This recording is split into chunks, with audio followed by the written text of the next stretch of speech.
You are listening to the Hodges Huddle, where we discuss all things in the wide world of sports. Here is your LSU sports team.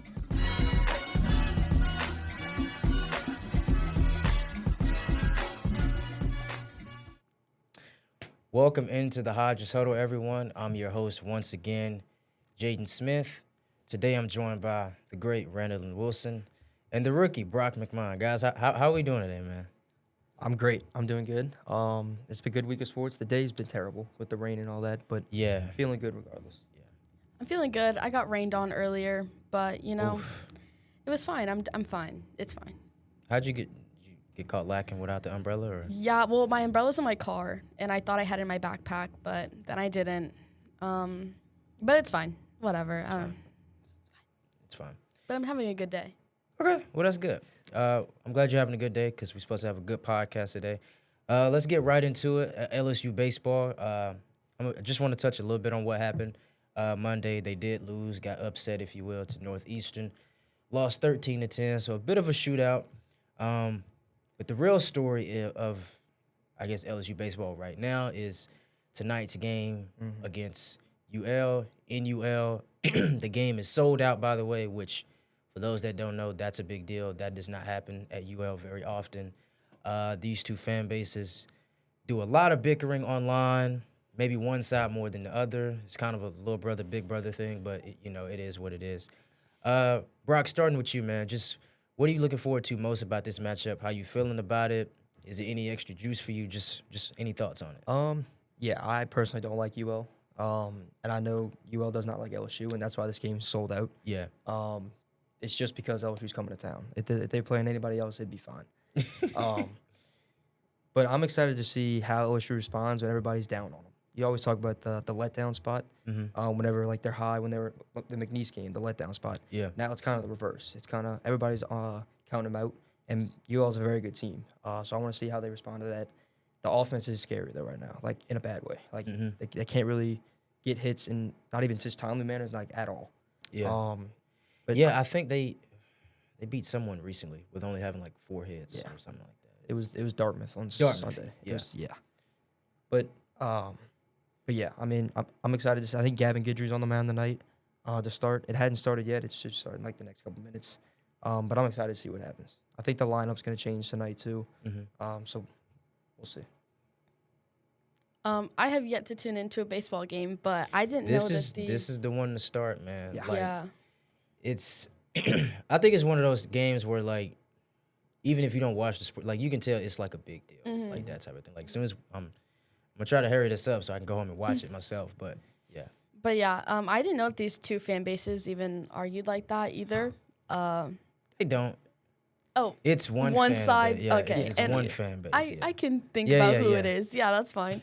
But yeah, no, maybe this is the one I tune in on because I'm kind of excited. I'm very competitive, so this will maybe bring some competitiveness to me. Yeah, the rivalry with that, y'all know Cagenomics, obviously the guy who streams all the games. Yeah. So every time LSU plays UL fans will go and report Cagenomics, so we can't watch. Like report his account. Yes, they will. They're in the comments talking about it all. It happens every single year, and I would expect it to happen this year.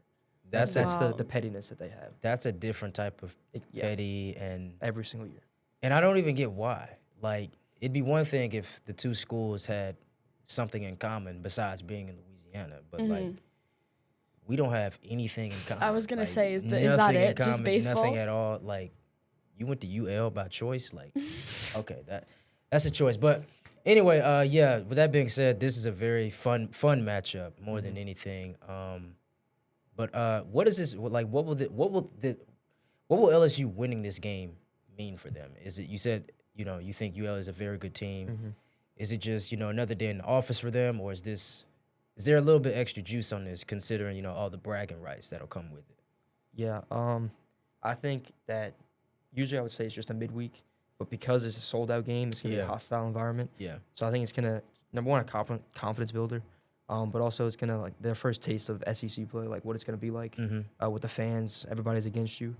I'm happy to see how they respond to that, because there's some SEC fan bases that hate LSU less than UL does. So we'll see what that's like. And UL's got a very nice field, by the way. I played there had the privilege of playing there. It's a very nice field. Okay. So do you got LSU winning or? Yeah, I think they do win in a very close game. Okay. Very low scoring though, which UL's been good at low scoring games. I think I looked at their schedule earlier. I think they're undefeated in one-run games. And they've beaten some good teams. They're 5-0 against the Power 5, Power 4. So I don't know who's on the mound for them, but I know we got Gavin Guidry, and I'll take Gavin Guidry against anybody. Absolutely. So. Well, there you have it. You have LSU Tigers against the Raging Cajuns. You know, it'll be over and done with by the time you guys see this. But, just another one of those matchups that makes you happy to be a student and makes you happy to go here. But let's move on with some LSU women's basketball talk just a little bit. A little bit of context. Flau'jae Johnson and Michaela Williams both named to the first-team All-SEC team, so congratulations goes out to them. I believe they did it last year as well.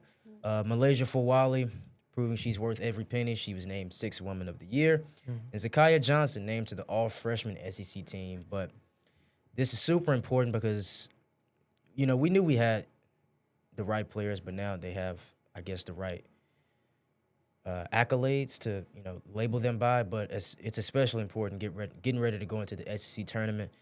LSU is a 4th seed.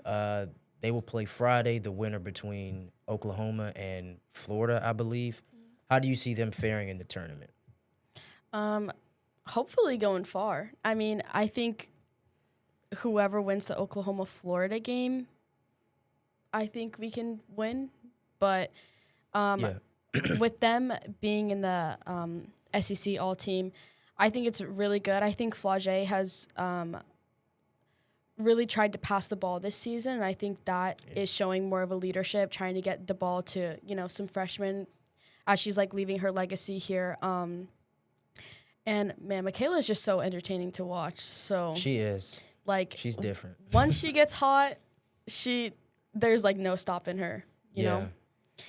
Malaysia Fawali, I really like watching her play, too. I think she's really good on defense. She has a lot of steals. She's helped us in games where, you know, it's been a little tight at points. And then, I'm excited to see them in this tournament, really. Yeah, I agree. I just wanted to touch on the depth of the SEC because I'm looking at the bracket, and Oklahoma has to play in the first round of the SEC, and they're probably going to be like 2 or 3 seed in the tournament. That's just kind of crazy. But yeah, I don't think the tournament really matters. Similar to baseball, like LSU, everybody always talks about how LSU never wins the tournament, but I mean they have 2 national champions in the last 3 years. But I do want to see a South Carolina game just as a fan to finally get over that hump, because I feel like they're going to run into them again if they want to win the Natty. Yeah. And they cannot get over that hump. So maybe this is the year. Knock on wood. That's not wood, but wherever there's wood, knock on wood. Yeah. But we'll see. I'm excited. Yeah, they definitely, you know, need to get that monkey off their backs. But I don't want to look ahead, because I remember that happened. What was that? 2023. They looked ahead and they ended up losing to Tennessee in the SEC tournament. You know, and it's things like that that can cost you in environments like this. You're playing games in such a short span of time. Like, you know, you really have to be all the way bought in and all the way focused on only what's in front of you. So you can't let it get too far ahead of you. But I do think we'll end up seeing a rematch against South Carolina. It really just seems like it happens every year somehow. I think it's inevitable at this point, and I think South Carolina's a 1 seed too. So I think all that needs to happen is we have to win our first game, they win their first game, and then 1 and 4 seeds will meet, and then the 2 and 3 seeds will meet. So I do think they'll be playing. But we talked about the big 3: Malaysia, Michaela, Flau'jae. But who do you think is really going to be important? Somebody that's, I don't know, it could be a freshman, just somebody we haven't talked about much. Who do you think that's really going to be needed for this tournament run? Because that's what you need in games like this. I'm definitely going to go with the freshmen. I think all the freshmen are really good this year. I mean, quite literally unstoppable. But I would say Bella. Bella Hines? I think we definitely talk about Bella a little bit. I know we have on the Sunday show, but when she raised her hand to guard Tessa Johnson during the South Carolina game, she is just so different. That tells you all you need to know. Yeah, she's so different. And so I'm excited for her to experience this tournament for the first time and really see how she does, like, playing out there for sure. So that was my pick, but I'll go a different direction. I'm going to go Kate Koval. You know how Kim Mulkey always preaches rebounding and defense? Yep. I think her size can play a difference in the tournament, especially against a South Carolina team who I don't know too much about them, but aren't they a smaller team? They're not as big as they have been in previous years. So I think if they really want to get over the hump, I think having them and then a girl like Grace Knox could really help out on the boards. Absolutely, and I think a pivotal point to them going far in this tournament and even potentially winning it for the first time is them feeding Kate Koval the ball. Like, yes, Flau'jae can go get you 25 on any given night. Same with Malaysia and Michaela. But, you know, Kim Mulkey always preaches, like, don't forget about the post players, too. Like, feed the post, feed the post, feed the post. And I think a lot of times that's where the offense becomes stagnant. It becomes stagnant when we become so ball dominant, just so ISO heavy that we forget to, you know, create easy shots. You can create easy shots just by giving the ball to your players in the post because they can make kick out passes that allows people to cut, get through screens, all types of things like that. But yeah, as far as my freshman, I'll go Bella Hines as well. I remember Flau'jae like really started to shine in her first SEC tournament, and I think Bella Hines could have that sort of same effect. I think this could really be not necessarily a coming out party because I feel like people already know about her, but this could be where she really begins to make her mark on the rest of the country because LSU fans certainly know about her, but does the rest of the country know about her? Does the rest of the country know that Bella Hines is, you know, one of those players that has that type of potential? But with that being said, yeah, we'll definitely be tuned into that. I think the game is Friday. 2:30. Is it at 2:30? I think it's at 2:30. That sounds about right. We'll just have to wait and see who they're going to play. But let's move on to some more baseball talk. The World Baseball Classic is coming up. It starts tonight, actually. Who's playing tonight? What's the first game? Chinese Taipei in Australia. Chinese Taipei in Australia. With all due respect, they're not the greatest compared to the top half of this bracket. Okay. Right. Well, we don't need to waste time on that. But the bigger story, and we talked a little bit about it on the Sunday show. Obviously, the USA side of things and the Japan side of things, probably the two heavy favorites coming out of this. Just how do you see this whole tournament playing out, really? I'm excited because I love this tournament. I watched every single game last time. And I feel like the USA got better somehow. Between Skeens and Scooball in that rotation. Now Scooball is only throwing one game against like Great Britain, which I don't agree with that. But I mean, he is in a contract year. So. I'm glad you said that. We talked about that on the Sunday show about him only pitching for one game and then going back to Detroit to get ready for the season. How do you feel about that whole thing? I know you're a baseball guy. Do you think it's right? Do you think he's just leaving him out to dry? Just how you feel about it? I mean, selfishly, I want him to pitch because I want the USA to win, but I completely understand. I mean, all the drama he had with the Tigers, between arbitration and all that. If he wants to stay healthy, because like I said, he's in a contract year. If he wants that big contract, getting hurt in a meaningless tournament technically is not ideal. But like I said, selfishly, I want him to pitch. But I think they're set up perfectly on the mound without him. Gotcha. Even though he's the best pitcher, the second best pitcher in the game. Especially, I know Skeens is throwing 2 games, so I'm glad he's throwing 2. I think Logan Webb is the other guy throwing 2, and then I forget. Who? Oh, Bednar. Bednar is David Bednar. Okay. He's okay. But yeah, I mean they're gonna be fine. I think they had an interview. They interviewed somebody. I think it was Logan Webb. They only play 7 games, like max. So technically, I mean, Scooball was probably gonna get 1, maybe 2 games. Yeah. So I'm not too. It's not really missing much anyway. It's just like a playoff series. Got you. So with that being said, like, do you have the USA coming out and winning this thing? Do you think they're gonna avenge what happened in 23? I think so. I think it's gonna be US versus Japan once again, and I think that was LSU. I think the US is gonna come out on top this time. I think they went all in, and this roster is unbelievably loaded, like literally top to bottom. Like the bench has all stars on it. Like that's how crazy this. Yeah, team is. it kind of reminds me of when the USA men's basketball team they lost in what was that 2023 the FIBA games and they went and reloaded for the Olympics to get ready. It kind of reminds me of that. I think that's kind of the same approach that they took this time. And excuse me, you definitely don't want that, Ohtani,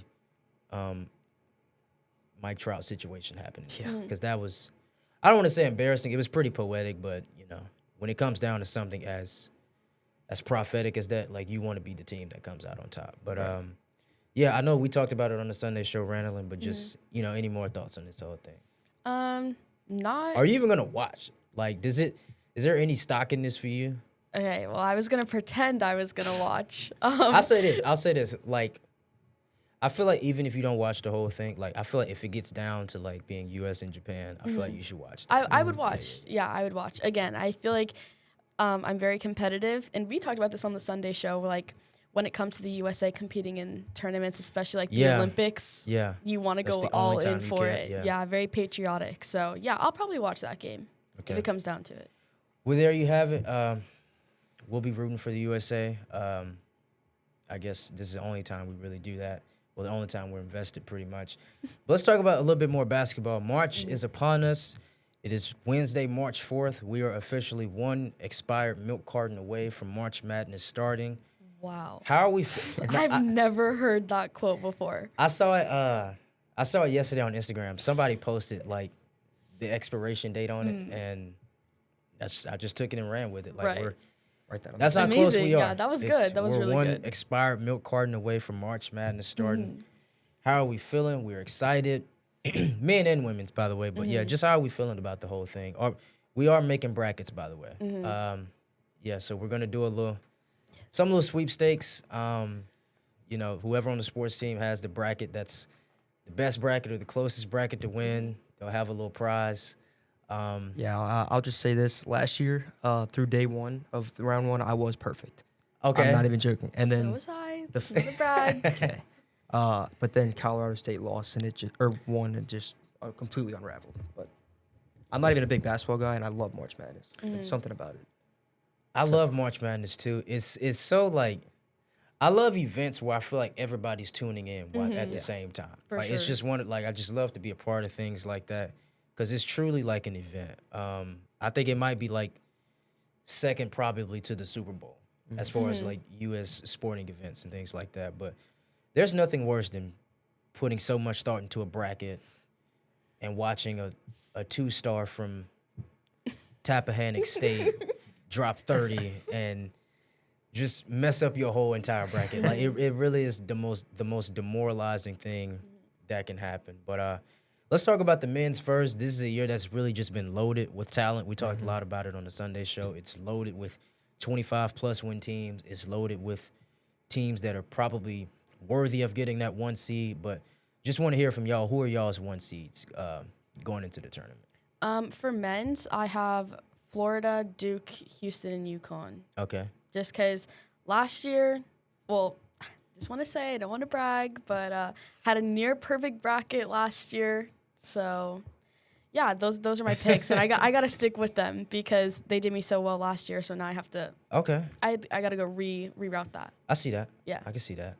For the men's, like, that was actually put perfectly. I think I said that exact thing to one of my other buddies. How there's like so many teams that are worthy of a one seed. Yeah. It's like crazy. I'm looking at, the top 8, maybe even top 9. You could argue have a shot. Yeah.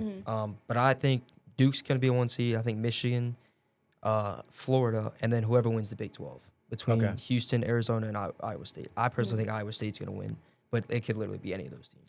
Exactly, and I think that's the beauty of this year. I feel like last year all of the one seeds were kind of a consensus pick. Everybody knew it was Duke, Houston, Florida, Auburn. Like they were the best teams all year, and everyone else was kind of just clearly a class below them.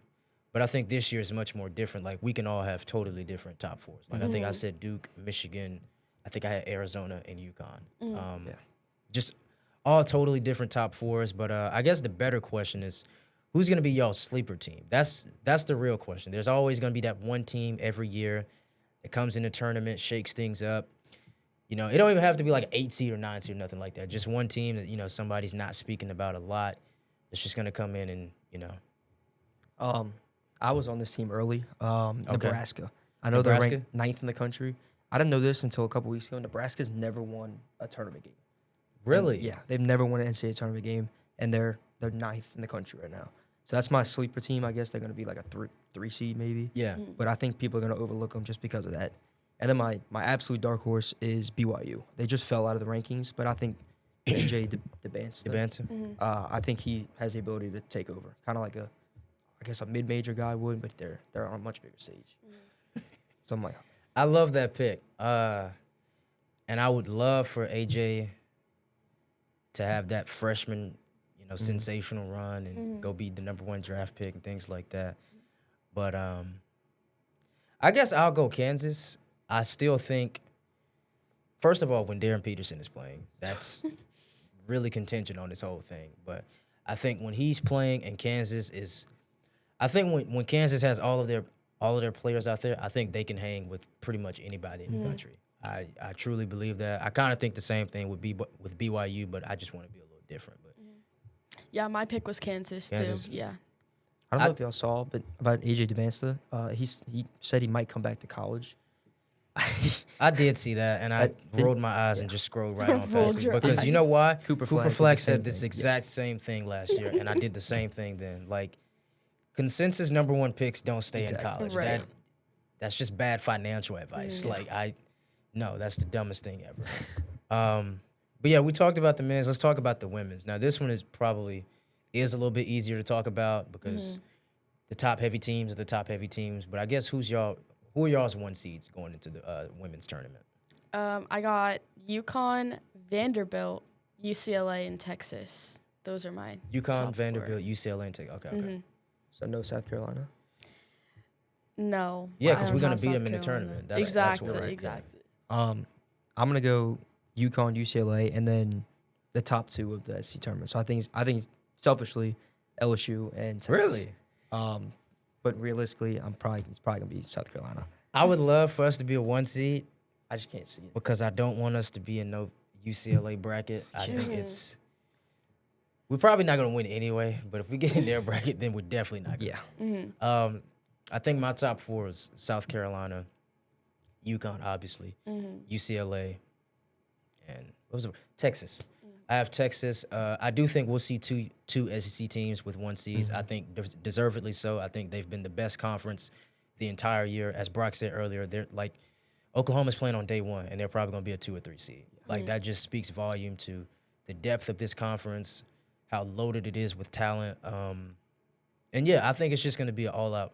I think it's going to be a lot more competitive this year too than we've seen in recent years. I don't think you're going to have teams just advance into the Sweet 16 with average margins of victory being 30 this year. Like I don't think that's going to happen again. But before we get off the whole college basketball train, I want to talk about a little bit of a topic that's been floating around. Men's basketball, we talked about the tournament. Let's go back a little bit, talk about Miami of Ohio.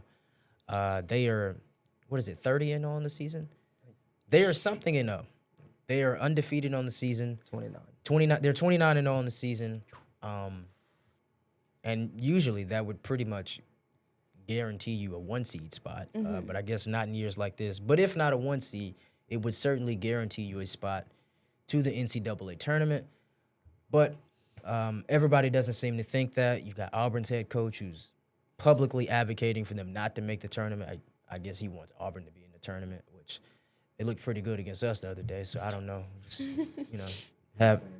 it's not saying much, but take with that what you will. But just how do y'all feel about that whole thing? Do y'all think that this Miami team deserves to be in the tournament, or do you think that you haven't beaten anybody? It's what's y'all take on it? I have the same take on this as I did about Cincinnati football. Whatever year that was, 2020. What was that, 2021? I think something like that. They're undefeated. They did everything they can. I guess more of a comp would be Florida State, actually, recently. Like, they did everything they can. They won all their games, and they're not going to get left out. That just doesn't make any sense.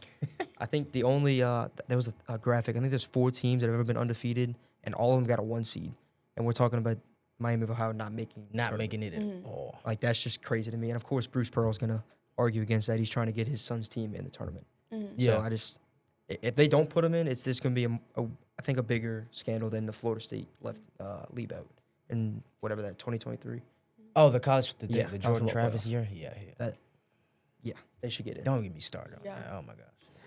But yeah, no, I'd have to agree. I think if you leave them out, it's going to turn into something bigger than if you would just put them in. You know what I mean? Like, I think you could avoid this entire argument by just putting them in. I mean, what are you, 29-0, 30-0? 29. Right? 29-0? Yeah, that's insane. I don't think if it was any other team, this would not be a conversation at all. So I think just because it's Miami, Ohio, and, like, they haven't played anybody, that's why this is, like, turning into such a big deal. Yeah, and I also think the Auburn coach really just put a whole fire onto this whole thing. I think it's ridiculous that we're even having this discussion because it's one thing, like, you know, questioning whether or not there should be a 1 seed, 2 seed, whatever, but to not be in, like, if they didn't get in, that means them and LSU would be in the same position, and that should not happen. Like that. That should not be a conversation. Yeah, exactly. Yeah. Right, like that. That's totally ridiculous. I get it. You didn't play anybody, but you can only play who you play. Like that is it's really just that simple. And they did that to the best of their ability. They did it they didn't lose a game. The best. Yeah. Yeah, I think that's just totally outrageous, to be honest with you. I think that's just a different level of hating. If flat out, like he's really just hating. Auburn had a down year this year, and you know he wasn't happy about that. But yeah, man, don't take it out on these kids. They deserve it. They worked their butts off all season, and I think they do deserve to be in the tournament. But let's move to the NFL. The NFL Combine just passed us.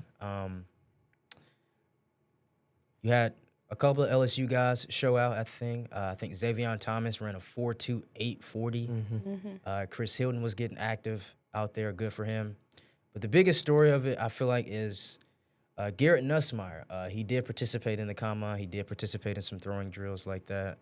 I think, Brock, was that you that texted the group chat that day and about Garrett's performance? Oh, no. in the combine? I thought it was Noah. I think it was Oh, Noah. it was Noah. That was Noah. My bad. But I am a huge Garrett Nussmeier fan, by the way. Got you. But yeah. What did you make of Nuss's performance, and then how do you think he's gonna? When do you think he's gonna get that call? Realistically, probably not till either late of day 2 or day 3. But I have a podcast of my own, a little backstory, and I have defended Nussmeier literally since day 1. Hold on, you weren't one of those people that said he should start over Jaden. No, absolutely not. After JD5 was gone, then I was on the Nuss bus. Yeah, but just the fact that he stayed here all 5 years, which you don't see anymore. Yeah. And the reason I was on him this year was because last year he threw for 4,000 yards and without a run game. Yeah. And then obviously he has a down year, and it comes out that he got hurt. And it was kind of good to see him go out when he was healthy and perform like he did. The fact the NFL put down like a combine, like an all combine team, and he was the first team quarterback. Yeah. So I'm happy to see that. I would love to see him go to somewhere like Minnesota with a quarterback factory, or maybe Miami. They just got rid of Tua. The Cardinals even, they just released Kyler Murray. Yeah. But wherever he goes, I just want him to succeed. I wanted him on the Saints until we found Tyler Shuck. So love you, Nuss, but I don't think we need you anymore. But yeah, wherever he goes, I want him to succeed. Oh, me. Sorry. I'm on and off the Nuss bus a little bit. Tell me about it. Yeah. But I do think since his injury, him being healthy, I think his performance was the best he could have done, I think. And I am happy for him. I hope it's all worth it in the end for him. And I don't know. I didn't know that they let go of Tua. So if he wants to go down to Miami, I'll support that. The whole thing, like, I'm always happy to see Garrett do well. But every time I see him, do well, I just kind of shake my head. Like, just think about what could have been. Right, exactly. I saw he said he was talking about the injury a little bit during the Day 2 the media day and things like that. And I think he said it felt like he was getting stabbed every time he, like, threw the ball. And we were literally up here talking about whether or not he should sit out again. I can't believe we were having that discussion now. Yeah. But obviously we didn't know that then. But it just makes me sad that it kind of feels like his last season here was really just sabotaged in a sense. And I kind of feel like he was made a scapegoat because, oh my gosh, after the Ole Miss game, Yeah, I'd have to 100% agree. I'd have deactivated if I was Nuss, man. Like, I just read and saw some nasty things about him. Yeah. But yeah, like I said, it just kind of makes me a little bit sad just knowing how everything turned out. But the only thing you can really do if you're Nuss is just look forward and trust in the abilities that you possess.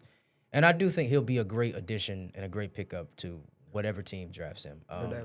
I would like to see him in Minnesota as well because I keep saying it. Somebody got to throw 18 the ball, and it can't be 9.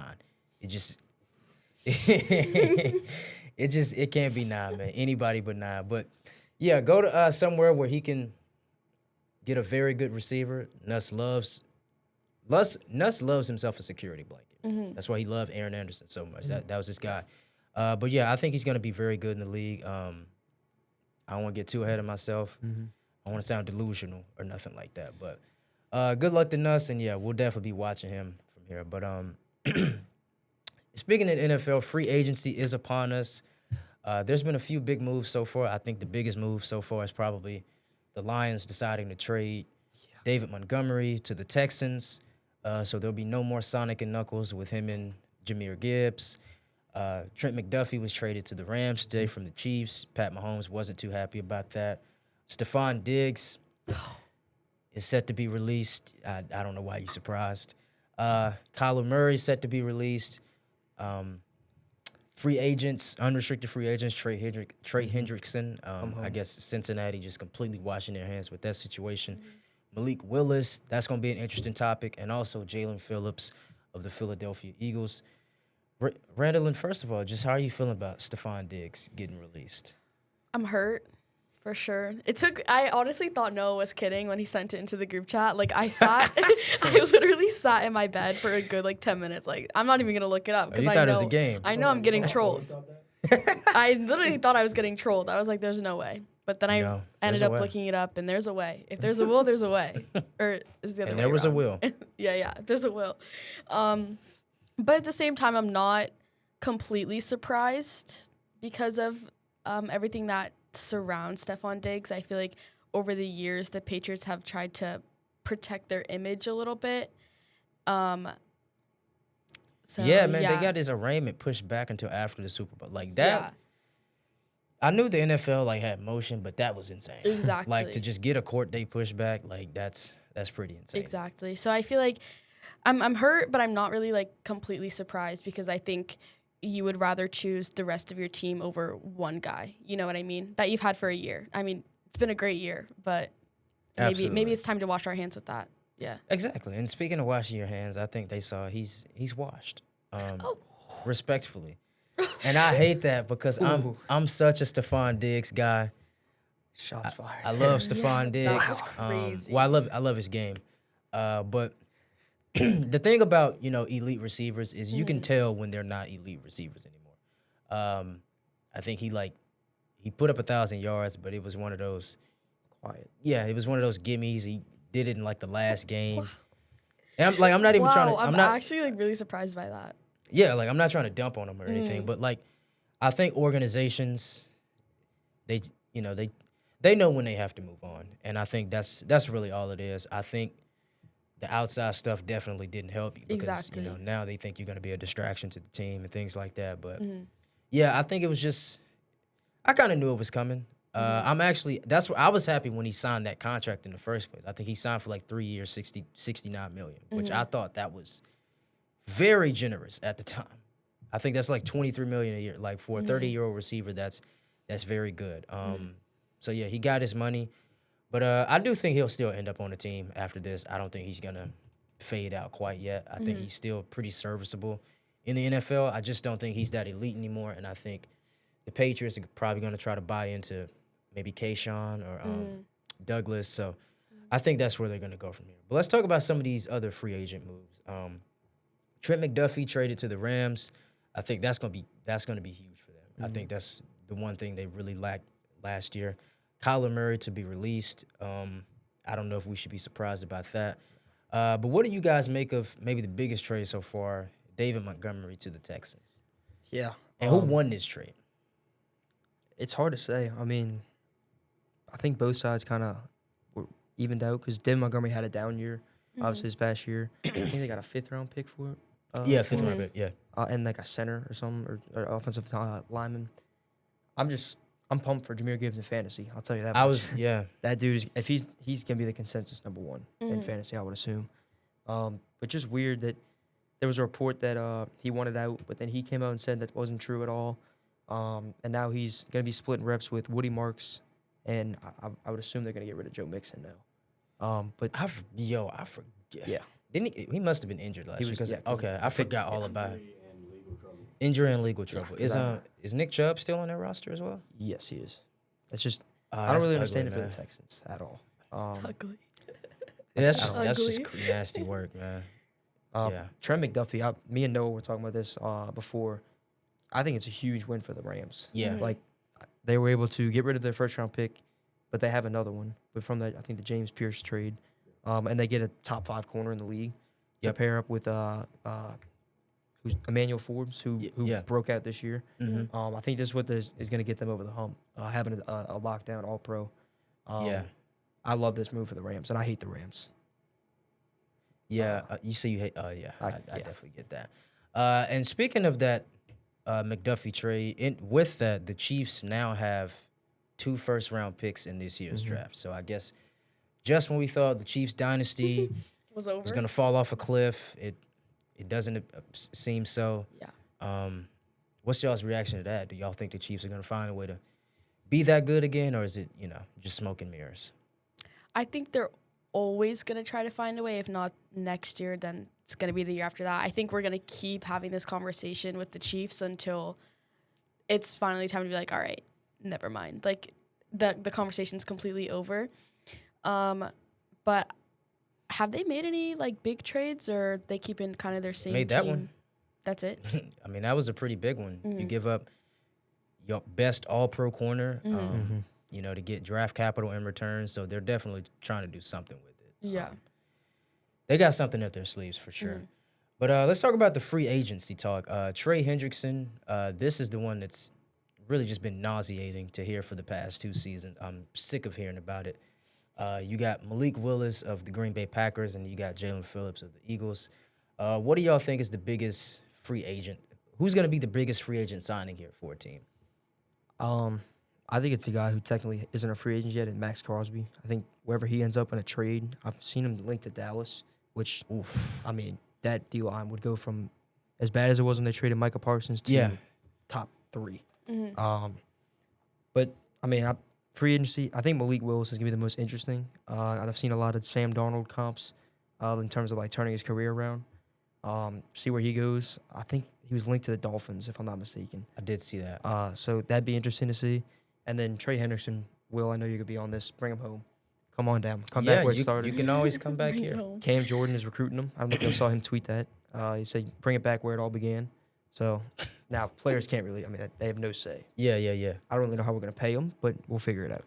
Yeah, and I think I'm happy for Malik Willis. Like, I'm happy that he gets that second chance because, after he got, shipped from the Titans, I kind of thought that was going to be it. I thought he was just going to be another guy to phase out. But free agency means you have the chance to get paid. And I love to see these players get paid and, create generational wealth for their families and things like that. But I think the biggest signing is going to be Trey Hendrickson, just because of all the talk that has been surrounding him for the past 2 years. I mean, he led the league in sacks, not this past season, but the year before that. And the Bengals kind of just, turned their nose up at him. Like, didn't even try to pay the man. And I think it was absolutely ridiculous.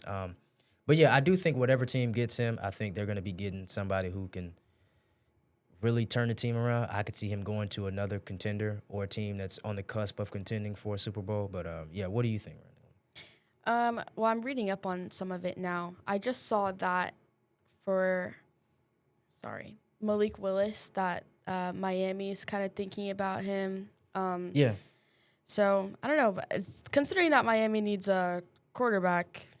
Miami needs a lot of things, but you can start there. Yeah. I start at the quarterback and build around it. So, yeah, I wouldn't be mad at that either. But I agree. Free agency is always not amazing, but it's nice to, see players get their and it's only March 4th. Like it's not even over yet. Yeah. But that's going to do it from us today here in the John Fisher Podcast studio. Thank you guys for watching. I was your host for today, Jaden Smith. Today I was joined by Randilyn Wilson and Brock McMahon. I'm sorry. Please forgive me. My mind just went blank. It happened last week too. But yeah, once again, thanks for watching. Have a great rest of your day. I'm Jaden Smith, and this was the Hodges Huddle.